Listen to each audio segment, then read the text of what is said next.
ایک ہی صف میں کھڑے ہو گئے محمود و ایاز، نہ کوئی بندہ رہا اور نہ کوئی بندہ نواز. یہ شعر کروڑوں دفعہ ہم سن چکے ہیں، لاکھوں دفعہ اپنی زندگی میں سن چکے ہیں. ذرا اس کا بیک گراؤنڈ بتاتے ہیں آپ کو کہ کیا معاملہ کیا ہے، یہ شعر کیا ہے، اس کا بیک گراؤنڈ کیا ہے.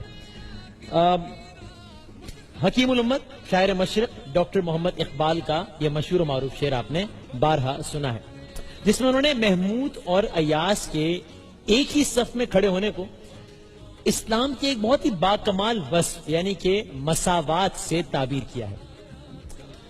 اچھا، ایاز کون تھا؟ ایاز ایک امیر تاجر کا غلام تھا.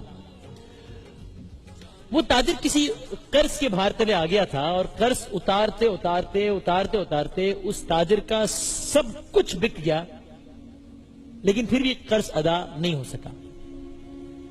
تو اس کے غلام نے یعنی کہ ایاز نے اسے یہ مشورہ دیا کہ آپ مجھے بازار لے جائیے اور وہاں مجھے 10 لاکھ درہم میں فروخت کر دیں، 10 لاکھ درہم میں فروخت کر دیں تاکہ آپ کا قرض ادا ہو جائے. مالک اس پریشانی کے عالم میں بھی مسکرائے بغیر اور ہنسے بغیر نہیں رہ سکا، اور اس نے اپنے غلام سے پوچھا کہ بھائی تم میں ایسی کیا خوبی ہے جو باقی غلاموں میں نہیں ہے؟ ایاز نے جواب دیا کہ آپ مجھے بازار لے کر جائیے اور سرے بازار یہ اعلان کر دیں کہ ایاز جانتا ہے کہ غلامی کیا ہوتی ہے، اور ایاز وہ سب کچھ جانتا ہے جو دنیا کا کوئی اور غلام نہیں جانتا. بہرحال وہ تاجر ایاز کے اصرار پر اسے بیچنے کے لیے بازار لے آیا. جب بازار میں جا کر اس نے اپنے غلام یعنی کہ ایاز کے 10 لاکھ درہم طلب کیے تو ہر طرف سے زوردار قہقہے بلند ہوئے، اور ایک بڑا فطری عمل تھا کیونکہ ان دنوں غلام بکتا تھا 200 درہم میں، 300 درہم میں، اور وہ طلب کر رہا تھا 10 لاکھ درہم. لیکن اس قدر غیر فطری مطالبے کے باوجود بھی وہ تاجر اپنی بات پر قائم رہا. اچھا، اب یہ بات پہنچی بادشاہ تک. بادشاہ کون تھا؟ غزنوی سلطنت کا فرمانروا. کون؟ جسے تاریخ محمود غزنوی کے نام سے جانتی ہے. تو اب یہ دونوں کیریکٹرز آپ کے سامنے آ گئے. محمود غزنوی بادشاہ، ایاز ایک تاجر کا غلام، اس تاجر کا غلام کہ جس کا سب کچھ بک گیا ہے. اب جب محمود نے سنا کہ ایاز غلامی کے تقاضے جانتا ہے، یعنی جب بادشاہ نے سنا کہ یہ شخص غلامی کے تمام تر تقاضے جانتا ہے، تو اس نے ایاز کو 10 لاکھ درہم میں خرید لیا. بادشاہ تھا، 10 لاکھ درہم اس کے لیے کوئی بڑی رقم نہیں تھی، خرید لیا.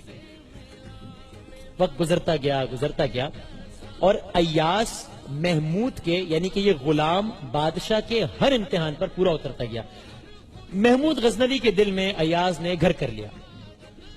محمود غزنوی ایاز کی ذہانت سے، دیانت سے اور وفا سے اتنا زیادہ خوش ہوا اور اعتماد کا رشتہ اتنا زیادہ بڑھتا چلا گیا کہ اس نے ایاز کو، جو کہ ایک زمانے میں اس کا غلام تھا، اسے لاہور کا پہلا مسلمان گورنر لگا دیا. یہاں تک کہ ایک وقت ایسا بھی آیا کہ اسے وزیر اعظم کے عہدے پر تعینات کر دیا. اب دستور زمانہ ہے کہ ہر صاحب نعمت سے حسد کیا جاتا ہے، جلنے والوں کی کوئی کمی نہیں ہوتی. تو ایاز کی اس راتوں رات کامیابیوں سے کچھ ساتھی وزیر چل اٹھے اور انہوں نے ایاز کے خلاف بادشاہ کے کان بھرنا شروع کر دیا. ایک دن تمام وزراء نے جمع ہو کر بادشاہ سے کہا، عالم پناہ، ہمیں پتہ یہ چلا ہے کہ ایاز اپنے پاس کوئی خزانہ جمع کر رہا ہے، اور جب اس کے پاس ایک مطلوبہ مقدار جمع ہو جائے گی وہ آپ کے خلاف بغاوت کا اعلان کر دے گا، بھاگ جائے گا، اور بھاگ نہیں جائے گا بلکہ آپ کا تختہ الٹنے کی کوشش کرے گا. انہوں نے صرف یہ بات کہی نہیں بلکہ بادشاہ کو ایک ثبوت بھی دیا. ثبوت کے طور پر انہوں نے بادشاہ سے یہ بھی کہا کہ ایاز اپنے اس خزانے کو روزانہ ایک تہہ خانے میں دیکھنے کے لیے جاتا ہے، آپ بے شک خود اس بات کی تصدیق کر لیں. اب یہ جو شک کا جو بیج ہوتا ہے نا، یہ زمین میں کاشت نہیں کیا جاتا، اس ذہنوں میں بویا جاتا ہے، اور یہ ہفتوں میں، مہینوں میں یا سالوں میں نہیں بلکہ بسا اوقات لمحوں میں ایک تناور درخت بن جاتا ہے. تو اس بری بلا نے یعنی کہ شک نے محمود اور ایاز کے اعتماد کی مضبوط دیوار میں بھی دراڑ ڈال ہی دی. محمود نے ایک دن ایاز کو بلایا، سامنے بٹھایا، دریافت کیا، ایاز یہ خزانہ، یہ تہہ خانہ، یہ کیا معاملہ ہے؟ ایاز نے لاکھ یقین دلانے کی کوشش کی لیکن محمود کو تسلی نہیں ہوئی. ایاز سے کہنے لگا، چلو میرے ساتھ اس تہہ خانے میں چلو. اور بالآخر ایک شام محمود غزنوی، محمود و ایاز ایک ہی صف میں کھڑے ہو گئے، محمود و ایاز. ایک شام محمود غزنوی اور ایاز ہاتھ میں چراغ لے کر اس تہ خانے میں اترے جہاں ایاز پر خزانہ جمع کرنے کا الزام تھا. تہ خانے میں داخل ہوئے. محمود نے دیکھا کہ تہ خانے میں ایک بہت بڑا پتھر پڑا ہے.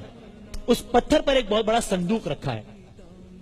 یہ دیکھا محمود نے, اس کا شک یقین میں بدل گیا. اس کو یقین ہو گیا کہ میرے سارے وزراء بالکل صحیح بات کر رہے تھے. ایاز نے صندوق کو تالا بھی لگایا ہوا تھا. اب تو جیسے محمود کو بالکل یقین ہو گیا کہ معاملہ بڑا گڑبڑ ہے. لیکن جب اب یہ ہے پورا حاصل گفتگو, جب محمود کے کہنے پر ایاز نے صندوق کھولا, محمود نے کہا یار یہ سب کیا ہے؟ ایاز نے کہا یہ کچھ نہیں ہے. محمود نے کہا نہیں, یہ تہ خانے میں پتھر, پتھر پہ صندوق, صندوق پہ تالا, تم روزانہ یہاں آتے بھی, یہ سب کیا معاملہ ہے؟ کھولو اس صندوق کو. جب ایاز نے صندوق کھولا تو محمود غزنوی پھاڑے مار مار کے رونے لگا. کیوں؟ اس لیے کہ اس صندوق میں کیا تھا؟ اس صندوق میں ایک پھٹا پرانا کرتا تھا, کچھ ٹوٹے ہوئے چپل تھے اور ایک چھڑی تھی. ایاز نے محمود سے کہا بادشاہ سلاوت, اب تسلی سے دیکھ لیجئے, یہی ایاز کا خزانہ ہے. محمود نے پوچھا ایاز تو نے اسے اتنی حفاظت سے رکھا ہوا تھا اور تو اس خزانے کو دیکھنے کے لیے آتا تھا؟ ایاز نے کہا عالم پناہ, یہ حاصل گفتگو کہ عالم پناہ آج میں اعلیٰ عہدے پر فائز ہوں, لیکن مجھے آج بھی بھولا نہیں ہے کہ میں کبھی گڈریا تھا. اسی چھڑی سے بکریاں ہانکتا تھا, یہی چپل پہنتا تھا اور یہی پھٹا پرانا کرتا زیب تن کرتا تھا. اب روزانہ اپنے اس خزانے کو اس لیے دیکھنے آتا ہوں کہ کہیں اپنی اوقات بھول نہ جاؤں, میں کہیں انسانوں کو کیڑے مکوڑے سمجھ کر اپنے پیروں تلے روندنا نہ شروع کر دوں, کہیں کوئی غریب میرے غرور کی بھیٹ نہ چڑھ جائے, اور کہیں تکبر اور رعونت کے نشے میں کسی بیکس کی جھونپڑی نہ جلا دوں, کہیں اپنے جاہو جلال کا چراغ روشن رکھنے کے لیے کسی مظلوم کی زندگی کا دیا نہ بجھا دوں. بس میں روزانہ یہاں آ کر اپنے ضمیر کی زنجیر ہلاتا ہوں تاکہ مجھے اپنی اوقات یاد رہے. جناب علی, ہمیں کوئی اخلاقیات, ہمیں کوئی مذہب, ہمیں کوئی دین, ہمیں کوئی آئین ترقی کرنے سے نہیں روکتا ہے. ہمارا یہ حق ہے کہ ہم ہواؤں میں اڑیں, لیکن ہمارا یہ فرض ہے کہ ہمارے پیر زمین پر رہیں. اور یاد رکھیے کہ جب ہمیں کوئی چھوٹا نظر آ رہا ہوتا ہے نا, تو یقیناً یا ہم اسے بہت دور سے دیکھ رہے ہوتے ہیں یا بہت غرور سے دیکھ رہے ہوتے ہیں. اسی لیے اپنی گفتگو کا اختتام اکبر الہ آبادی کے اس خوبصورت کلام سے کرتے ہیں. جب وہ اکبر الہ آبادی ایک کالج کے طلبہ سے خطاب کر رہے تھے اور طالبوں سے مخاطب ہوتے ہوئے اکبر الہ آبادی نے کہا تھا کہ تم شوق سے کالج میں پھلو, پارک میں پھولو, جائز ہے غباروں میں اڑو, چرخ پہ جھولو, بس ایک سخن بندے عاجز کا رہے یاد, اللہ کو اور اپنی حقیقت کو نہ بھولو. ایک وقفے کے بعد دوبارہ حاضر ہوتے ہیں انشاءاللہ.